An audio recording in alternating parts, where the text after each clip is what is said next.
بسم اللہ الرحمن الرحیم۔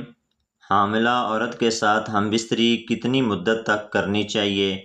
یعنی کہ حمل ٹھہر جانے کی صورت میں کتنے ماہ تک مرد اپنی بیوی کے ساتھ ہم بستری کر سکتا ہے، اور حاملہ عورت کے ساتھ ہم بستری کرنے کے نقصانات بچے کو کیا ہوں گے اور عورت کو کیا ہوتے ہیں، اور حاملہ عورت کے ساتھ ہم بستری کرنے کے فائدے کیا ہیں؟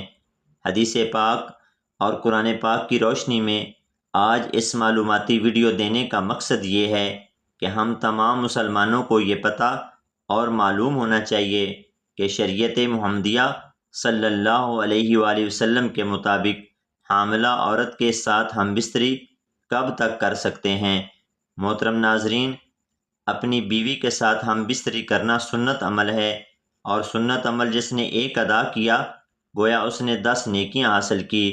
حدیث صحیح المسلم میں حضرت عبداللہ بن عمر رضی اللہ تعالی عنہ فرماتے ہیں کہ اللہ تعالیٰ ان میاں بیوی پر راضی ہوتا ہے جو سرد راتوں میں ہم بستری کرتے ہیں اور رب کے ڈر سے ٹھنڈے پانی سے غسل کرتے ہیں اور اس کی رضا پر راضی رہتے ہیں۔ اس وقت اللہ تعالیٰ فرشتوں سے فرماتا ہے، اے فرشتوں، تم گواہ ہو جاؤ، میں نے ان کے سابقہ گناہ معاف کر دیے ہیں، کیونکہ اس نے میری رضا کے لیے ٹھنڈے پانی میں غسل کیا ہے، اس لیے میں ان پر راضی ہو گیا ہوں۔ محترم ناظرین، اپنی خواہش پر صبر کرنا بہت مشکل ہوتا ہے، تو اب سوال یہ ہے، مرد اپنی حاملہ بیوی سے ہم بستری کب تک کر سکتا ہے؟ 2 مہینے، 4 مہینے یا 6 مہینے؟ کب تک وہ ہم بستری کر سکتا ہے اور کب پھر اس کو منع ہے؟ حمل کے دوران اگر ہم بستری کی جائے تو اس کا فائدہ کیا ہوتا ہے اور نقصانات کیا ہوتے ہیں؟ حاملہ عورت سے ہم بستری کتنے مہینوں تک خاوند کر سکتا ہے؟ تو جواب بڑی توجہ کے ساتھ سنیے گا۔ پہلے تو یہ بات سمجھنا ہوگی کہ کن کن صورتوں میں اسلام کے اندر ہم بستری کرنا منع ہے۔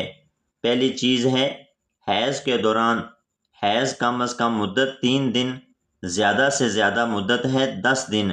ان 3 دن سے 10 دنوں کے دوران آپ ہم بستری نہیں کر سکتے اپنی حلال بیوی کے ساتھ بھی۔ قرآن پاک نے عورت کے حیض کے ایام میں منع کر دیا ہے۔ ترجمہ کچھ یوں ہے کہ وہ سوال کرتے ہیں نبی پاک صلی اللہ علیہ وسلم سے حیض کے بارے میں، تو اللہ نے قرآن میں جب آپ کو کہہ دیا کہ عورتوں سے جدا رہو حیض کے دنوں میں، تو حیض کے دن کتنے ہیں؟ کم از کم 3 اور زیادہ سے زیادہ 10 دن، تو حیض کے دنوں میں بچ کر رہنا ہوگا۔ محترم ناظرین، دوسری جگہ شریعت محمدی صلی اللہ علیہ وآلہ وسلم نے جو قید اور منع فرمایا ہے اپنی حلال بیوی سے ہم بستری کو، وہ ہے نفاس کے دنوں میں۔ نفاس کیا ہوتا ہے؟ جب بچے کی پیدائش ہوتی ہے اس کے بعد عورت کی شرمگاہ سے خون آتا رہتا ہے، نجاست آتی رہتی ہے۔ اس کی مدت نجاست بہنے کی کیا ہے؟ زیادہ سے زیادہ اس کے 40 دن ہوتے ہیں، اور کم از کم اس کی کوئی مدت نہیں ہے۔ وہ 8 دن کے بعد بھی بند ہو سکتا ہے، 10 دن کے بعد یا کسی وقت بھی بند ہو سکتا ہے، تو ان دنوں میں بھی بیوی سے ہم بستری کرنا منع ہے۔ اب ہے مقام کے اعتبار سے۔ مقام کے پیچھے کی شرمگاہ پخانے کے اندر داخل کرنا، یہاں سے ہم بستری کرنا اللہ کے قرآن پاک نے منع کر دیا ہے۔ شریعت مطہرہ کے دیگر تمام علماء کرام اور ہمارے پیارے نبی حضرت محمد صلی اللہ علیہ وآلہ وسلم سے یہ بات ثابت شدہ ہے۔ عورت کی پچھلی شرمگاہ سے ہم بستری کرنا، دخول کرنا حرام ہے، بچنا ہوگا۔ بہت بڑی اللہ کی ناراضگی والا عمل ہے، لہٰذا اس سے بچنا ہوگا۔ اللہ کا قرآن پاک میں حکم ہے کہ تمہاری بیویاں تمہاری کھیتی ہیں، تم جہاں سے چاہو آؤ، لیکن کہاں آؤ؟ حرف کے اندر، یعنی کھیتی کے اندر۔ کھیتی وہ ہوتی ہے جس کے اندر بیج ڈالا جاتا ہے تو بیج اگتا ہے۔ غالب امکان یہی ہوتا ہے کہ کوئی بیماری لگ جائے، کوئی اور مسئلہ بن جائے تو وہ الگ بات ہے، لیکن غالب گمان کیا ہوتا ہے کہ وہاں سے کھیت اگتا ہے۔ جس کھیتی کے اندر بیج ڈالا جاتا ہے تو بیج کی جگہ کو حرف کہا گیا ہے۔ وہ آگے کی شرمگاہ بیوی کی ہے، پیچھے کی نہیں ہے۔ وہ پخانہ ہے، پخانے کی جگہ ہے، نجاست ہے، اس سے بچنا ہوگا۔ تو اب آتے ہیں آج کا جو سوال ہے، کب تک حاملہ بیوی کے ساتھ ہم بستری کر سکتے ہیں؟ تو جواب بڑا واضح ہے۔ شریعت مطہرہ اور اسلام کے تمام ماخوذ، قرآن، احادیث، اجماع، یہ سارے آپ کو اجازت دیتے ہیں کہ آپ جب چاہیں، یعنی اگلے دن بچے کی پیدائش ہونے والی ہے، اس سے پہلے آپ اگر ہم بستری کرنا چاہتے ہیں تو کر سکتے ہیں۔ آداب اور اپنی بیوی کی صحت کو دیکھتے ہوئے لیڈی ڈاکٹر سے مشورہ کرنے کے بعد ہم بستری کرنے سے بچے کو کوئی تکلیف ہو سکتی ہے، بیوی کو کوئی تکلیف ہو سکتی ہے، کسی قسم کا نقص پیدا ہو سکتا ہے، کوئی پریشانی آ سکتی ہے، تو پھر آپ کو صبر کرنا ہوگا۔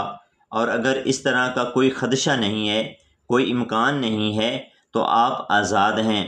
آپ جب چاہیں، جیسے چاہیں، آپ کی بیوی کے لیے آسانی ہو، اس کو تکلیف نہ ہو، بیوی کو بھی تکلیف نہ ہو، بچے کو بھی تکلیف نہ ہو، صرف یہی چیز آپ نے سامنے رکھنی ہے۔ باقی سب کچھ لوگوں کی باتیں اپنی اپنی جگہ پر، ان کو نہیں دیکھنا۔ صرف اور صرف شریعت مطہرہ آپ کو اس حوالے سے آزاد چھوڑ رہی ہے، صرف آپ نے ڈاکٹر کی رائے کا احترام کرنا ہے۔ لیڈی ڈاکٹر مستند اور مسلمان ہونا ضروری ہے۔ حاملہ بیوی کے ساتھ ہم بستری کرنے کے فوائد کیا ہیں؟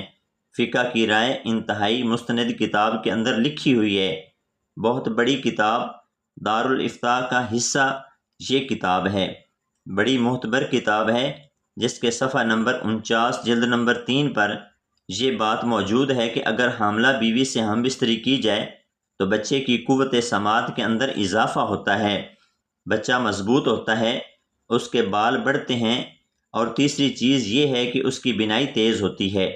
یہ فائدے ہیں اس امر کے، اگر اس کو اس سوچ کے ساتھ اور یقین کے ساتھ کیا جائے تو انشاءاللہ یہ فائدہ حاصل ہوگا۔ اور ظاہری سی بات ہے، خواہش تو پوری کرنی ہے، انسان کو اللہ تعالیٰ نے پیدا کیا ہے، اس کے سامان بھی پیدا کیے ہیں، خواہش کو حلال طریقے سے بندہ پورا کر رہا ہے تو اس پر کوئی پابندی نہیں ہے۔ اللہ رب العزت ہم سب کو اپنی بیویوں کے ساتھ حسن سلوک سے اور شریعت محمدیہ صلی اللہ علیہ وسلم پر عمل کرنے کی توفیق عطا فرمائے، اور ہم سب مسلمانوں کا حامی و ناصر ہو، آمین۔ ناظرین، اگر ہماری ویڈیو آپ کو پسند آئی ہو تو کومنٹ سیکشن میں اللہ تعالیٰ کے 99 ناموں میں سے ایک نام ضرور ٹائپ کریں۔